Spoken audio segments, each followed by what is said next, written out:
All right, y'all. So Knicks just went up 2-0 on the Pacers last night in a 130 to 121 win. It was a game where there was absolutely no defense played, which I think we all expected that there would be some games like that in this series where we knew that there wasn't going to be too much defense played throughout the few games of this series.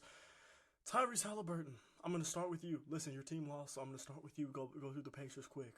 You in the last game put up. It looked like you didn't even try. It's to put it like that. Like you weren't aggressive. It looked like you weren't doing anything. I genuinely believe if you had a game the way you had last night in the first game, you would have won. 11 for 19 from the field, 5 for 6 from free throw, 34 points with Let me check how many assists he had. I know he had 34 points. He had 34 points with 9 assists, 6 boards. Much better for Tyrese Halliburton. 7 for 11 from 3. Like this is the type of game that you want Tyrese Halliburton to have. The problem with that is OG Anunoby for New York was 10 for 9. Was 10 for 9. Like, am I dumb? Like, I genuinely wonder, am I dumb? 10 for 19, 4 for 7 from 3, 28 points. Oh, that's like their third offensive option with, Julius Randle out. That's probably their third offensive option, maybe fourth. Oh, Isaiah Hartenstein, 5 of 7 with 14 points, 12 boards, 8 assists. Oh, Jalen Brunson, 11 of 18, 29 points, 5 assists.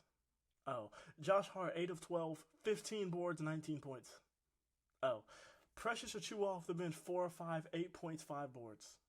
Oh, the Pacers can't win that game. I'm not gonna lie to you. The Pacers, when the others for New York are doing such a good job that two guys scored within 1 point of Jalen Brunson, and they all did so efficiently while shooting 57% from the field as a team and 47% from three. It was 46.7, but I round up.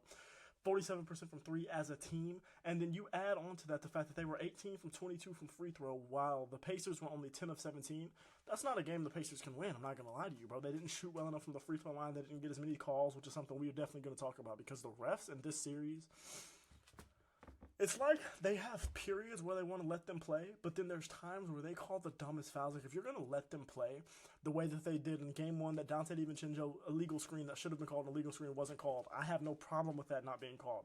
But the problem is if you're going to let them play there, when 30 seconds later Miles Turner sets a screen that's even less illegal but still illegal, but you call it there in a game, that possession literally decided the game. Them calling that illegal screen on Miles Turner in game one, that cost them the game. So it's like the consistency of the refs is what pisses me off because it's like, if you're gonna let them play, that's fine, let them play, but don't just like let them play here. But then when the other team does the same thing to an even lesser extent, then you have to call it, and it's at a more crucial point of the game when you call that one. I just don't get that, and it's like that's what the referees here is doing. Like if you look at the free throw discrepancy and shooting them, it hasn't really been that big of a difference this series. Now been a big difference in them making them. Like the Knicks have been making their free throws. Like last game, bless you, thank you. You cannot have two guys that are starters not hit a three if you're Indiana, and then you have one guy go 1 for 3 and another guy go 2 for 6. That's just not good enough, especially when the Knicks were shooting as good as they were shooting, and then from the free throw line. You would go 10 from 17 as a team. The only guy that shot the free throw efficiently for you, you had Obi Toppin go 4 or 5, and you had Tyrese Halliburton go 5 of 6. Other than that, there was nobody else for you that was even getting to the line consistently, and even less like Pascal. You cannot go 0 for 2 from the line. Like you can't do that, Pascal. Like we know that you're better than that, especially offensively. In this game, Miles Turner, you need to be better than 3 for 11. I'm not gonna lie to you. If you want the Pacers to win when Tyrese is cooking, you cannot stop a cold from the New York Knicks. Like y'all could not stop a damn thing versus New York. If you're gonna have a game like this where it's gonna be a shootout, Pascal has to do better than 7 of 18. But 7 of 18 is not terrible. Now he only had 14 points. That's where you get me mad. Like why do you made 7 shots, all of them were 2-pointers. You missed both your free throws, you missed all your threes, you went 7 of 18, so that's kind of going to piss me off. Aaron Nesmith, you have to do better than 2 for 7, 2 for 6 from 3, which is fine, but then you only went 2 for 7 from the field, so it's like, whatever, Aaron Nesmith, if you're going to shoot your threes, you just got to hit them better, but I'm not too mad at you. Like, I'm not expecting a lot from Aaron Nesmith. Miles Turner, you have to do better than 3 for 11 and 0 for 2 from 3. You should not be at minus 21 when you're the only viable option they have at center, when you're the only defensive interior threat that they have, and when you are a good shooter, a good stretch the floor kind of guy, which adds a lot more space to their offense. Well, when they don't have to respect you, when you're not getting boards, when you're not getting blocks, when you're not playing the defense you're supposed to play, when you're not hitting your shots, you don't have any purpose on the floor. You were a minus 21, which was the worst on the team. You and Andrew Nembhard were tied for worst on the team in plus minus, even though Andrew Nembhard was 7 for 9, you were 3 for 11. It's just that his defense isn't good enough. I don't know why they keep putting him on Jalen Brunson. He cannot do it. He's quick enough, but then he's too small. Jalen Brunson's going to put that body into him every time. Pause. Every single time, pause. And he's just going to cook him every single time. He's too small. You're probably going to have to put Aaron Nesmith on him, who's a little slower, but is much bigger to keep up with him. That's what I would do if I'm Rick Carlisle. I kind of expected to see that change going into game 2. and I'm kind of surprised I didn't, which is why Andrew Nimhard is such a low plus minus because he's trying to guard Jalen Brunson, who's cooking him every time. And it's like now DiVincenzo was cooking last game, Anunoby was cooking last game, Hart was cooking last game, Josh Hart was cooking last game, Precious Achiuwa was cooking last game. Like it's like they were simply just getting cooked.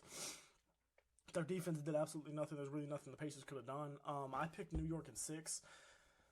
We'll see what happens with Indiana at home because, like I say, the series doesn't start until a home team. I mean, until a road team wins a game. So that hasn't happened yet. So technically, the series hasn't started. But we'll see.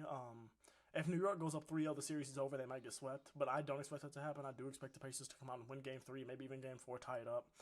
But I wouldn't be surprised if this is Knicks in 5 instead of Knicks in 6. I wouldn't even be surprised if this is Knicks in 4. It just seems like the refs are with them. It seems like their offense in last game was better, and then their defense overall is just better in general. So it's like they just kind of are more reliable. They have the better, like both teams rely a lot on their point guards offensively, but I think Indiana relies a lot less on their point guard as New York still has Julius Randle, Mitchell Robinson out and everything like that. But the problem with that is Indiana doesn't have anyone that can guard New York's point guard, so they can't really exploit the offense being one-dimensional. And then you have games like last night where the offense didn't look one-dimensional at all, where you had every single player that played meaningful minutes except for Miles McBride was very efficient from the field. Like, there's nothing you can really do from there if you're Indiana. This series is kind of over, I'm not going to lie to you. Like, unless they can win both their home games, the series is kind of over. Because if they win Game 3, that's cool. I'm still going to take Knicks in 5. Maybe 6. Like, I don't think this is going to go longer than 6, especially with New York being up 2-0 with the way that the refs have looked and everything like that. I don't expect this to go longer than 6. And then tonight we have Cavs, Celtics, Mavericks, Thunder. I do need to see the Mavericks Thunder game because I really want to see how Luka going to look. Is that injury still going to be killing him? Is he going to have a bit of a bounce back game? Cavs, can you do anything against Boston? I really don't think so. They're literally a 13.5 point favorite if you look on ESPN right now. I don't know where ESPN gets their odds from. It's probably ESPN Bet or something like that. But yeah, GG's. That series is over. Cavs, the Celtics. We know who's going to win that. Thunder, if you win this game and it's another blowout and Luka has another stinker, you're going to win this series because Luka's stinkers have been every single game this playoffs. Like, he has not had a good game once this playoffs. You can look at the counting stats from, I think it was Game 2 or Game 3 or Game 4. I think it was Game 2 versus the Clippers, maybe Game 3. If you look at the counting stats for that game, and if you even look at his counting stats for that whole series, they look good. But if you were actually watching those games and looking at his efficiency numbers and everything like that, you recognize that this injury is hurting him. You recognize that he's not fully himself at all. So it's like if he doesn't look like himself here, and then Kyrie doesn't turn into 2016 superhero Kyrie, even though Kyrie's been having arguably one of his best seasons ever, and including the playoffs, it's just like not enough. It's like Shea's been cooking. Their defense is really good. They have a lot of complimentary guys. I think it's going to be Thunder with Timberwolves in the conference finals, which I did not predict at all. Like at all. I think I picked Nuggets.